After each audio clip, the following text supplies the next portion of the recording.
l'Afrique devient le berceau des coupures d'Internet.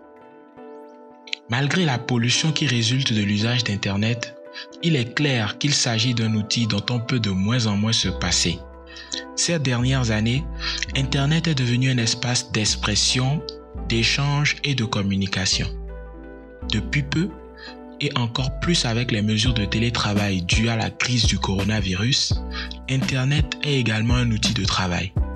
La grande connectivité des jeunes sur le continent ne cessant de s'accroître, Internet a pris une grande place dans la communication et surtout dans la politique.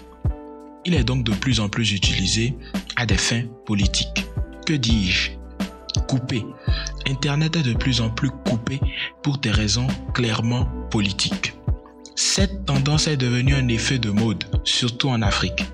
Intéressons-nous aux récents exemples de coupures d'Internet en Afrique pour mieux comprendre le phénomène et ses origines. Des coupures d'Internet aux quatre coins de l'Afrique. Si l'Afrique est souvent citée comme le berceau de l'humanité, elle n'est pas le berceau d'Internet.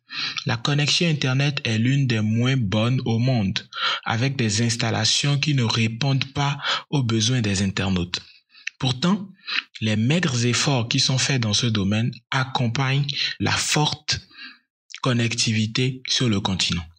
Cette forte connectivité, très appréciée par les politiciens pour faire passer leurs messages et se faire élire.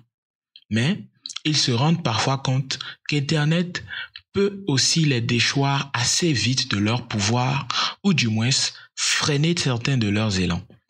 À ce moment où la panique gagne les gouvernants face à la réactivité et la force des réseaux sociaux, le seul recours pour eux est de couper Internet. Loin d'être liées aux pannes des installations techniques, les coupures d'Internet sont volontaires, suscitées et même programmées par plusieurs États africains.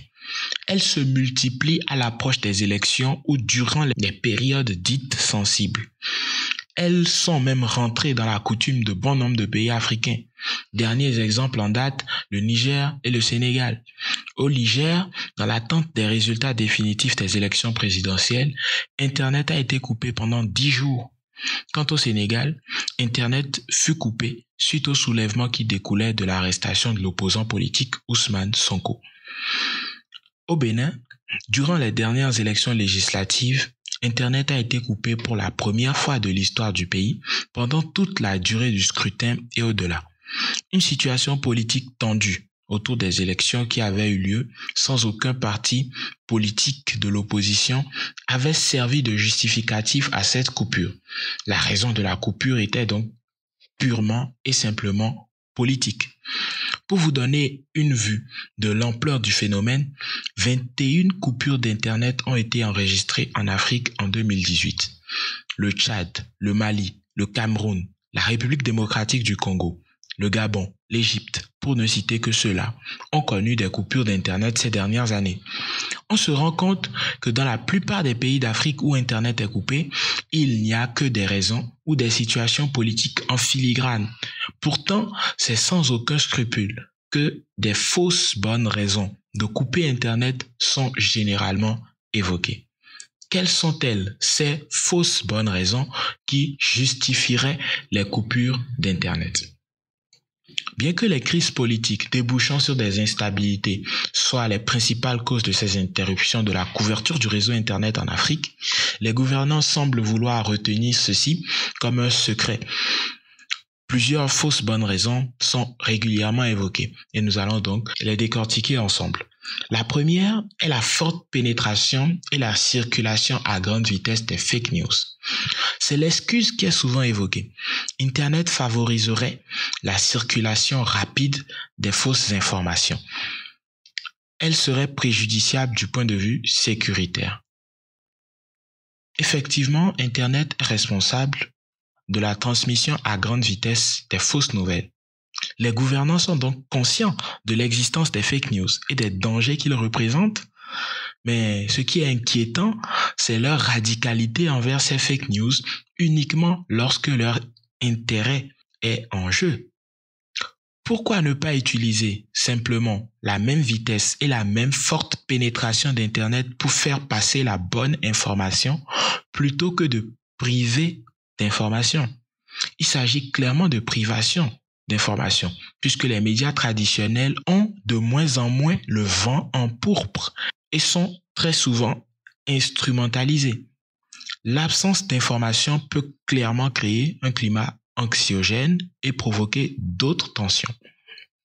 Deuxième fausse bonne raison, la mauvaise interprétation du niveau d'Internet et le mépris envers les internautes. En Afrique, les clichés sur Internet ont la peau dure. Bien qu'il existe effectivement de nombreux tares et problèmes sur Internet en Afrique, il faut dire que les gouvernants expriment de façon constante un mépris qui ne dit pas son nom envers les internautes. Le premier symptôme de ce mépris est le coût d'Internet qui va sans dessus dessous depuis ces dernières années. Le coût de la connexion Internet s'est dupliqué dans certains pays, au point où des gouvernants tiennent des propos très négatifs à l'endroit des internautes.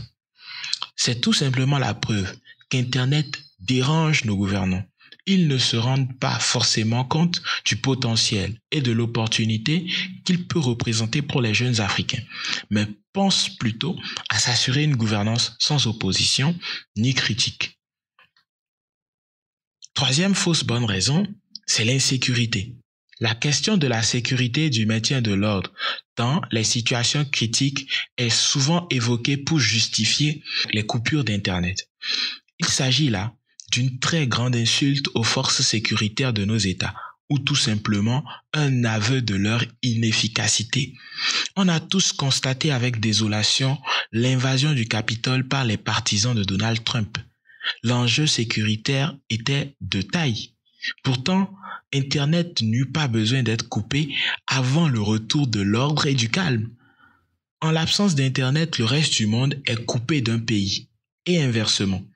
Il peut donc s'y passer des choses qui seront de fait moins relayées qu'en cas de présence du réseau Internet.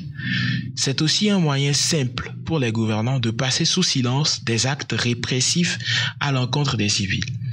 Loin d'être une raison sécuritaire, ces coupures d'Internet sont tout simplement des raisons de s'inquiéter de l'escalade de la violence et de l'usage de voies non autorisées pour, dit-on, rechercher la sécurité. Il s'agit donc de raisons qui ne justifient pas vraiment les coupures d'Internet perpétrées par certains États africains. Si elles servent plutôt des intérêts politiques, ces coupures ont des impacts dangereux sur plusieurs plans.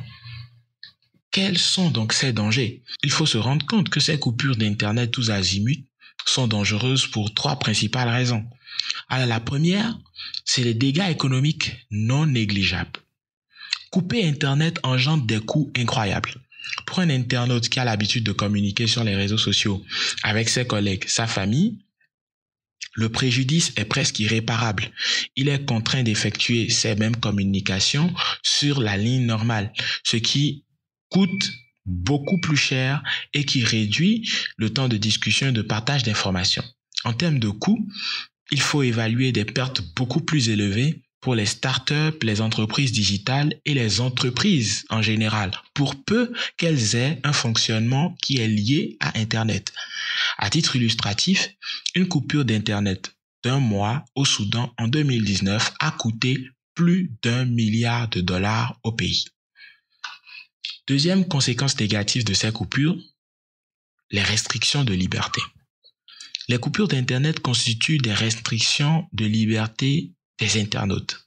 Internet est aujourd'hui beaucoup plus qu'une technologie. C'est un espace de liberté où des espaces d'expression sont offerts à tous les internautes. La nécessité de protéger cette liberté d'expression a été reconnue par le Conseil des droits de l'homme de l'ONU dans une de ses résolutions.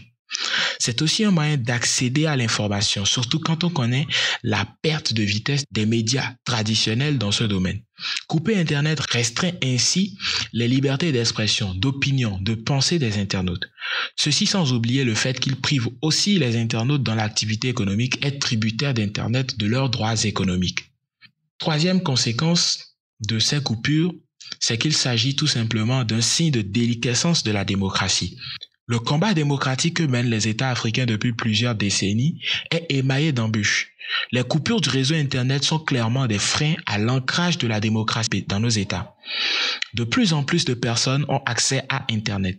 C'est parfois le seul moyen pour elles de s'exprimer sur la gestion des affaires collectives. La privation d'Internet, ne serait-ce que pour quelques heures, est un frein à ces libertés sus-évoquées et une remise en cause des principes démocratiques auxquels les États africains essaient de se conformer. Les raisons qui justifient ces coupures en Afrique étant très politiques, leur impact sur la démocratie n'est clairement pas négligeable. Couper Internet en Afrique est devenu une technique courante.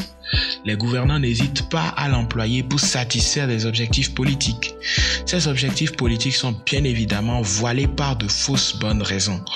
Pourtant, ces privations d'Internet entraînent des conséquences graves. Ces conséquences sont perceptibles sur l'économie, sur la situation des libertés, des droits de l'homme et de la démocratie.